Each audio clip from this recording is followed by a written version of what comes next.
ঘূর্ণাবর্তের জেরে জলীয় বাষ্প ঢুকছে, কিন্তু তাপপ্রবাহের সতর্কতাও রয়েছে। সব মিলিয়ে এই মুহূর্তের আপডেট সবটা জেনে নেব। আমাদের সঙ্গে এই মুহূর্তে ওয়েদার স্টুডিওতে রয়েছে আমার সহকর্মী লিমা। সরাসরি লিমার কাছে। লিমা, একদমই মঞ্জিরা, আমরা ওয়েদার স্টুডিও থেকে এই মুহূর্তের ওয়েদার আপডেটে নজর রাখবো। তুমি যেমনটা বললে, ঘূর্ণাবর্তের জেরে জলীয় বাষ্প ঢুকছে। আজ এবং কাল দক্ষিণবঙ্গের 3 জেলায় বৃষ্টির পূর্বাভাস কিন্তু রয়েছে।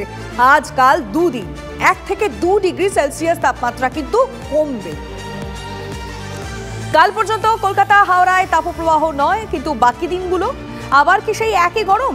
কমলেশ চৌধুরী আমাদের প্রতিনিধি এই বিষয়ে আপডেট দেবে আপনাদের। কমলেশ, দেখো, জলীয় বাষ্প ঢুকেছে, আকাশ আংশিক মেঘলা, ফলে তাপমাত্রা আজকে হয়তো একটু কম থাকবে, কিন্তু ভ্যাপসা গরম নাকাল করে ছাড়বে আজ এবং আগামীকাল দুদিনই। কিছু জেলায় বিক্ষিপ্ত বৃষ্টি হতে পারে, তাতে গরম একটুও কমবে না, মানে গরমের যে অস্বস্তি। বুধবার থেকে আবার তাপপ্রবাহ, এবং দক্ষিণবঙ্গ জুড়ে তো বটেই, উত্তরবঙ্গের 3 জেলা মালদা 2 দিনাজপুরেও তাপপ্রবাহ শুরু হয়ে যাবে। এই এপ্রিল মাসের শেষ পর্যন্ত নিস্তার পাওয়ার কোনো সম্ভাবনা দেখা যাচ্ছে না। অনিকা, বুঝতে পারলাম, অনেক ধন্যবাদ কমলেশ।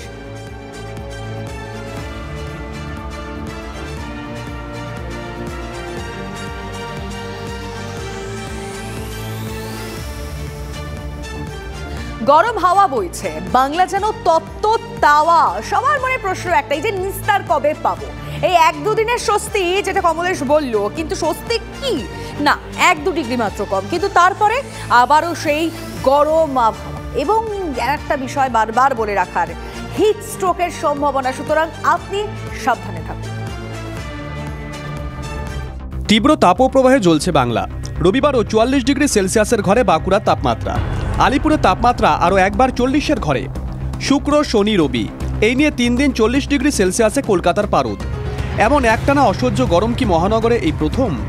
না, আলিপুর আবহাওয়া দপ্তরের তথ্য বলছে আগেও, বেশি আগে নয়, চলতি শতাব্দীতে এপ্রিলে একাধিকবার এমন তাপপ্রবাহের মুখোমুখি হয়েছে কলকাতা। 2009 সালে 8 দিন 40 ডিগ্রির ঘরে ছিল আলিপুরের তাপমাত্রা। 2014 সালে টানা 5 দিন 40 ডিগ্রির ঘরে ছিল আলিপুরের তাপমাত্রা। 2016 সালে 8 দিন 40 ডিগ্রির ঘরে। 2023 সালে, মানে গত বছরই 5 দিন 40 ডিগ্রির ঘরে। তবে পুরনো রেকর্ড ভেঙে যাওয়ার জোর আশঙ্কা। কেন? মৌসুম ভবনের যা পূর্বাভাস, তাতে ঠাড়ে ঠোড়ে আবহবিদরা বলেই দিচ্ছেন যে এপ্রিলের বাকি দিনেও, অর্থাৎ এপ্রিলের শেষ পর্যন্ত এই অসহ্য গরম থেকে নিস্তার নেই। কেমন থাকবে আগামী কয়েকদিন, একটু মৌসুম ভবনের ফোরকাস্ট প্লেটগুলো একটু দেখে নিই। 22 তারিখ মোটামুটি এই যে কমলা রঙটা, এটা 42+, 42 ডিগ্রির ওপরে। উড়িষ্যা, ঝাড়খণ্ড এবং আমাদের পশ্চিমবঙ্গে একটা বড় অংশ 42 ডিগ্রির ওপরে তাপমাত্রা থাকবে। পরের দিন এই তাপমাত্রাটা খানিকটা কমবে, বেশিরভাগ জায়গায় 38 থেকে 40, বাকি জায়গায় এই অল্প জায়গায় 42+। এটা মঙ্গলবার। বুধবার দিন আরও কিছু অল্প জায়গায় তাপমাত্রাটা আর একটু কমবে, সামান্য কমবে। কিছু ছোট জায়গায় 42 ডিগ্রির ওপর তাপমাত্রা থাকতে পারে। তবে বুধবার থেকে আস্তে আস্তে আবার গরম বাড়তে শুরু করবে। বৃহস্পতিবার, শুক্রবার অনেকটা জায়গা জুড়ে 42 ডিগ্রি প্লাস টেম্পারেচার। আমরা যেটা দেখতে পাচ্ছি, 27শে এপ্রিল মধ্যপ্রদেশ, উত্তরপ্রদেশ, ছত্তিশগড়, ঝাড়খণ্ড, উড়িষ্যা এবং এখানে বিহারের একটা বড় অংশ, অর্থাৎ তাপপ্রবাহের যে কোর জোন, সেই পুরো জায়গাটা জুড়ে প্রবল গরম, এবং এখান থেকে গরম হাওয়া হু করে ঢুকবে। 27 তারিখ, 28 তারিখ আমরা যদি দেখি একই পরিস্থিতি, এবং আমাদের পশ্চিমাঞ্চলে দেখা যাচ্ছে 45+, মানে যে গরম আমরা গতকাল দেখেছি ঠিক সেরকম গরম আবার এপ্রিলের শেষে ফেরত আসতে পারে। 29 তারিখে যদি দেখা যায়, পরিস্থিতি ভয়ানক। দেশের একটা বিস্তীর্ণ অংশে 42+ টেম্পারেচার, কোথাও 44-45, এবং এখানে উড়িষ্যা, ঝাড়খণ্ড এবং আমাদের পশ্চিমাঞ্চলে 45-এর ওপরে তাপমাত্রা আবার পৌঁছে যেতে পারে।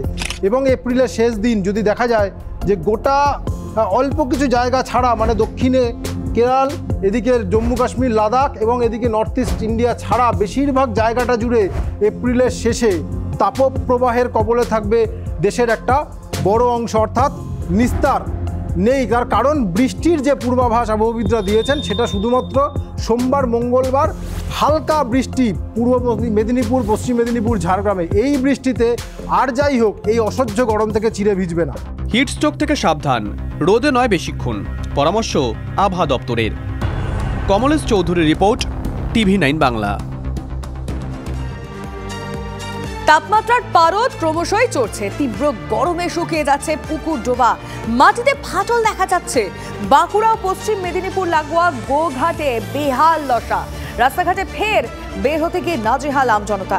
আরামবাগ বাস টার্মিনাসে ওআরএস দিচ্ছেন আরামবাগ থানার পুলিশ।